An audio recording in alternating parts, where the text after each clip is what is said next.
Não há só o pensamento de esquerda, o pensamento estatista, há também outras formas de encarar como deve ser a atuação do Estado, ou se deve haver alguma atuação para o Estado legítima. Então, há no Estado, felizmente, pessoas com pensamento de diversas matizes, e também a nossa, libertária. Então a gente teve a ideia, eu, o Antony Guedes, o Adriel, de fazermos esse curso para ser mesmo uma espécie de primeira iniciativa para trazer para o público sergipano o conhecimento tão rico que é a Escola Austríaca. E a gente já teve essa ideia há algum tempo atrás, não via como viabilizar isso. E aí, naturalmente, as coisas foram ocorrendo. Eu aproveitei um material que eu tenho, né, que eu fiz para fazer aulas na internet e acabei não gravando essas aulas. E eu disse, ó, tem um material legal. Aí a Adriel disse, pô, então eu vou entrar com a parte de Direito. E Antony Guedes também, vou entrar com a parte de Direito, porque eles são do curso de Direito. Eu sou formado em Economia. Todos nós estudamos da Escola Austríaca de forma autônoma, porque esse assunto nos interessou e nos fala algo verdadeiro, a gente entende como algo verdadeiro. Então, vamos fazer esse curso então. Vamos organizar vocês na parte de Direito e Ética, eu e André na parte de Economia, André Passos também, que entrou nessa iniciativa depois, mas está aí conosco. E a gente pediu ao professor Antony Mueller se ele poderia fazer a aula inaugural, e ele muito gentilmente aceitou essa proposta desde o início, muito solícito, e pronto, e aí estamos concretizando essa vontade nossa, esse sonho. 4 amigos, né?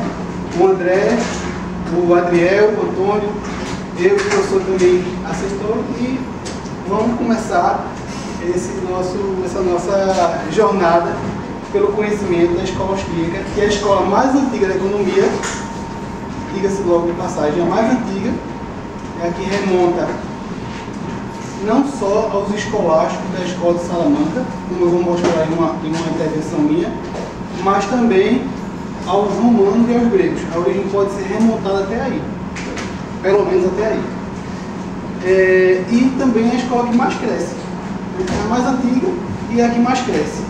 Não é a escola mainstream na economia, ou seja, a escola corrente principal da economia, mas está aos poucos ganhando espaço rapidamente, viu? Diga-se de passagem. Então, eu vou dar a palavra ao professor Antony Mueller. Obrigado. Bom dia a todos para este evento novo, único, e como Pedro falou, a coisa mais impressionante sobre esta escola é estes 2 pontos. A um lado, a escola mais velha da economia, e interessantemente que tem raízes na Espanha e em Portugal, né? Também ponto interessante a refletir, e em vários aspectos uma abordagem do século XV, XVI, já melhor, que foi iniciado no século XVIII em Inglaterra, com Adam Smith. Né? Quando vocês estudam economia, você começa com Adam Smith e deixa fora estas importantíssimas contribuições da Escola de Salamanca, como se fala. Né? E como a Ilha Ibérica, especificamente a Espanha, era ligada com a Casa de Habsburg, né? Temos uma ligação direta entre Espanha, a Escola Escolástica de Espanha, da Escola de Salamanca, com a Viena, a Escola Austríaca, que foi também chamada, neste tempo, Escola de Viena. Hoje em dia, esta abordagem é absolutamente internacional. E tem atividades sobre a Escola Austríaca nos Estados Unidos, na Europa, na América Latina e mesmo na China. Recentemente foi um grande congresso em Shanghai. Por exemplo, quando eu publico um artigo no Mises Institute, que está nos Estados Unidos, em inglês, em pouco tempo recebo e-mail de China, de chineses economistas, mas também de outras áreas que têm interesse. Assim, é um forte crescimento, em um sentido como uma alternativa sólida, que se chama, com uma palavra ruim, mas é muito comum falar mainstream, grande corrente, o padrão. E eu na verdade, prefiro de chamar a Escola Austríaca mainstream, a mainstream. Isto é grande corrente. Os outros são as deviações. Os outros são os que são errados. Nós somos não o inortodoxo, mas somos os ortodoxos neste sentido, baseado na verdadeira tradição econômica da raiz intelectual. Como Pedro também já falou, começando com os gregos antigos, com algumas ideias de Aristóteles, Thomas Aquinas, os escolásticos da Escola de Salamanca, algumas mais contribuições dos franceses, Say, Jean-Baptiste Say, algumas contribuições dos italianos, alemães, e finalmente onde tem o breakthrough, foi em 1871 com a obra de Karl Menger,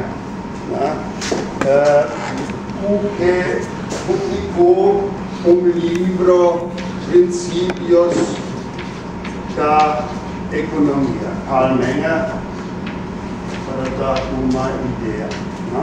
E por isso se chama Escola Austríaca, porque foi Karl Menger da Áustria e os primeiros economistas que adaptaram esta abordagem eram também da Viena, uma das grandes universidades deste período.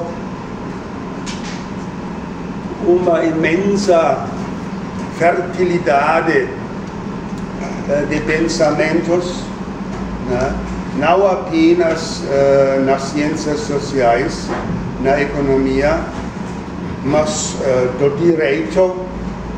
Talvez alguns de vocês aqui estudam direito, o Kelsen participou nestes grupos, psicologia, ciência física, química, etc.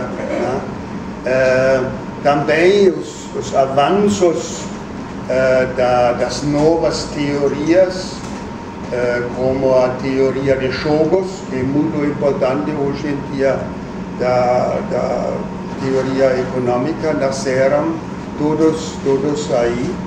Mas hoje é internacional e o centro é nos Estados Unidos.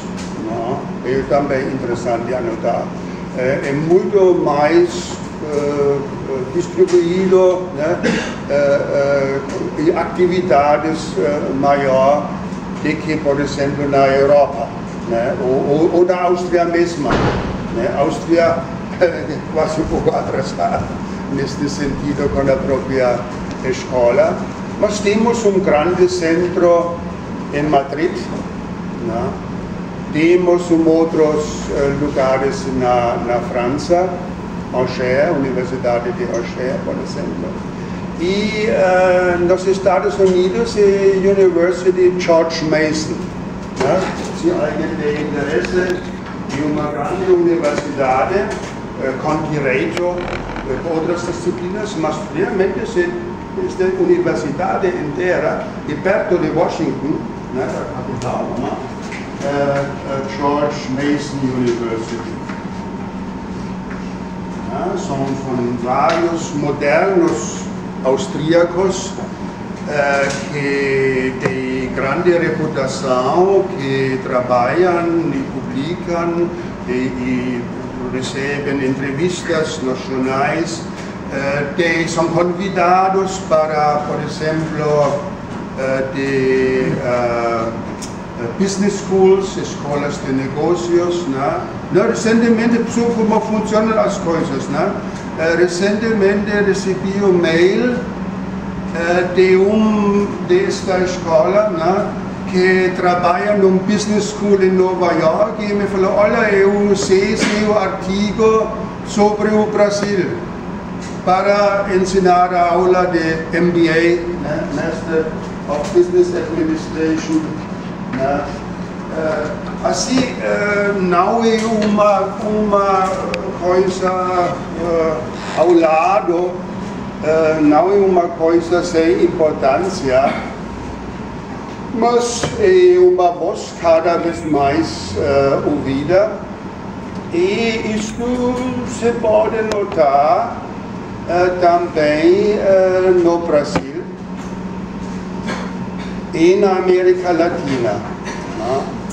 No Brasil, o grande início de distribuir os pensamentos foi com a fundação do Instituto Mises Brasil, IME, Instituto Mises Brasil, que é muito ativo, tem muitos artigos, muitos livros traduzidos, e tem milhares de visitas, muito grande. E na América Latina, no Guatemala, tem uma universidade, UFM, Universidade Francisco Marroquín, porque alguém que fala melhor espanhol do que inglês. O UFM tem muito material, em espanhol principalmente, e é uma universidade que tem direito, administração, contabilidade, economia, estas áreas, e de sua identificação é austríaca, nesta tradição. Muito forte, é uma universidade privada, foi fundada dos grupos de empresários, AIAU especificamente, e eles têm uma dependência na Espanha, e esta UFM Espanha oferece um mestrado em várias áreas, administração, também economia, de pós-graduação. E este foi a maioria no passado, recentemente em espanhol, e desde o ano passado tem mestrado em português online, organizado pela UFM em Madrid, e este mestrado é reconhecido na União Europeia, e quase automaticamente também no Brasil, porque o Brasil reconhece os títulos da União Europeia, e online, e assim é mais acessível, e já agora começa a achar a segunda turma, este programa. Né? O Instituto Mises Estados Unidos, Mises Institute, em Auburn, no estado de Alabama, e eles fazem anualmente uma grande conferência acadêmica. Se alguém tem interesse nisso, mandar modelo, você entra Mises Institute, né, Mises.org, né, os outros têm Mises.org, DR, Mises.org, e este tem Mises.org. E aí tem conferências anuais, grandes conferências, né, lugar pouco provincial, Auburn, assim não é tão caro, o hotel custava no mês. Agora, recentemente não fui, mas quando eu fui foi $6 per noite, em comparação com Nova York, super barato, né? Assim é acessível. E você pode tomar o avião para Atlanta, e de Atlanta chega um ônibus, assim não são tantos grandes custos quando está em Califórnia ou Nova York, onde há muitas outras conferências. Você pode participar como visitante, sem apresentar um papel, se você quer, né? Mas também a maioria são acadêmicos, né? E o maior lugar de encontrar todos os... Eu conheci quase todos os meus colegas desta área via esta conferência. Eu participei por muito tempo, todos os anos, allá. E aprendi colegas de todo o mundo, né? Uma rede, né, mundial hoje em dia, quando você se interessa, e é acadêmico, e inclui outro aspecto interessante de esta abordagem, não é apenas economia. Né? A economia talvez é o ponto mais forte, né, mais desenvolvido da Escola Austríaca, né, mas estes eventos e os participantes, etc., têm também um lado interdisciplinar e também inclui direito, outras ciências sociais. Né? E este Mises Institute também tem summer school, né? E onde por uma semana se recebe quase uma introdução na escola, né, com professores que estão aí. E também o IMB, Instituto Mises Brasil, começa a oferecer escolas de verão, né, para entrar, aplicar e ver o que está acontecendo.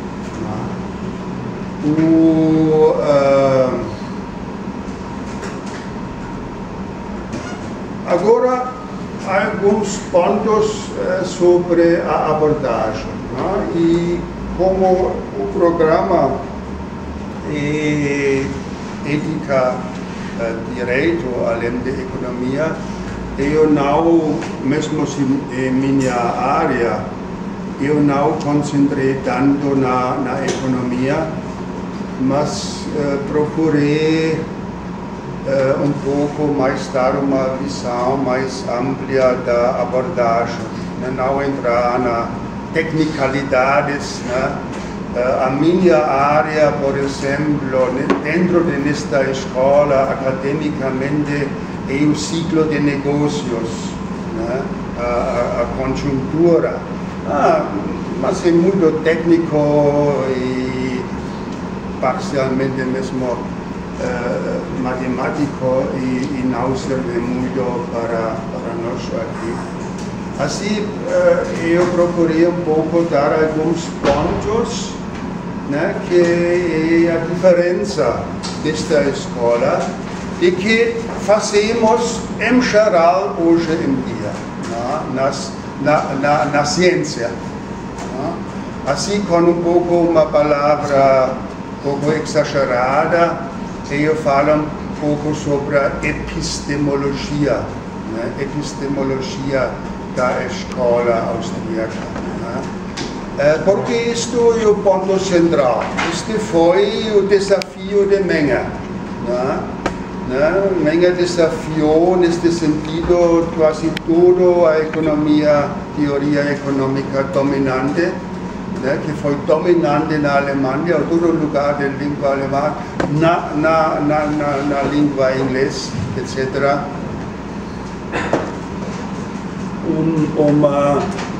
Uma outra abordagem que, quando foi publicado o livro, causou grande discussão, causou uma luta, né? Famoso briga dos métodos,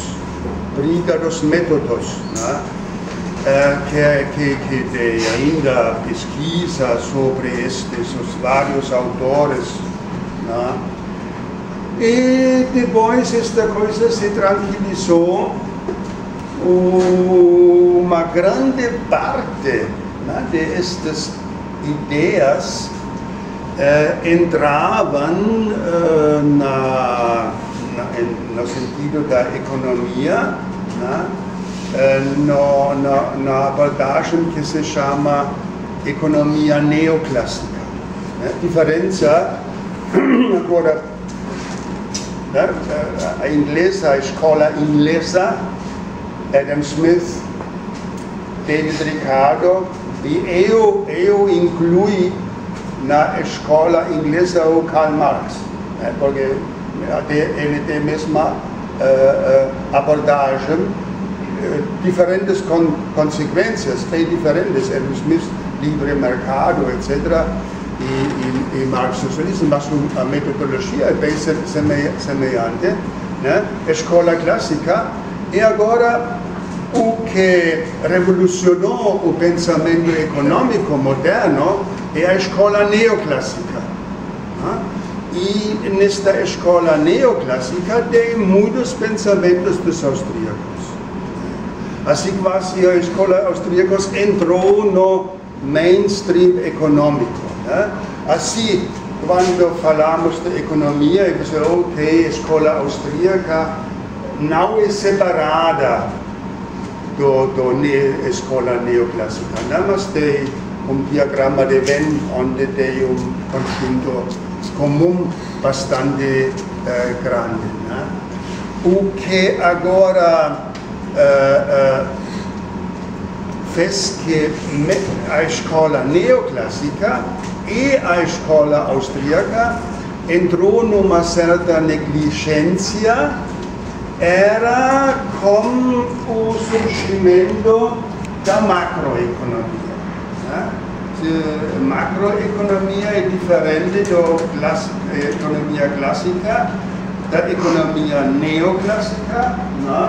A macroeconomia é ligada com o nome Keynes, que publicou seu livro importante de 1936. Né? Mas até aqui quase foi economia, né? E dentro desta economia um pouco mais austríaca, um pouco mais neoclássico. Velho classicismo já foi, porque tem muitos erros. Adam Smith, com toda a coisa, é cheio de erros. Né? Ricardo, cheio de erros. Não vou falar demais. Assim, o Keynes quase voltou, né, para esta abordagem. É um regresso no pensamento. Né? Mas sua chance, a chance de Keynes, foi a Grande Depressão. Né?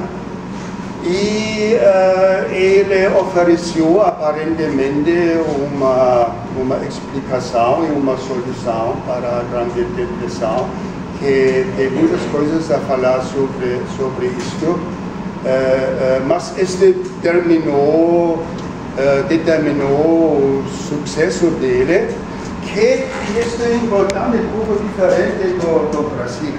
Né?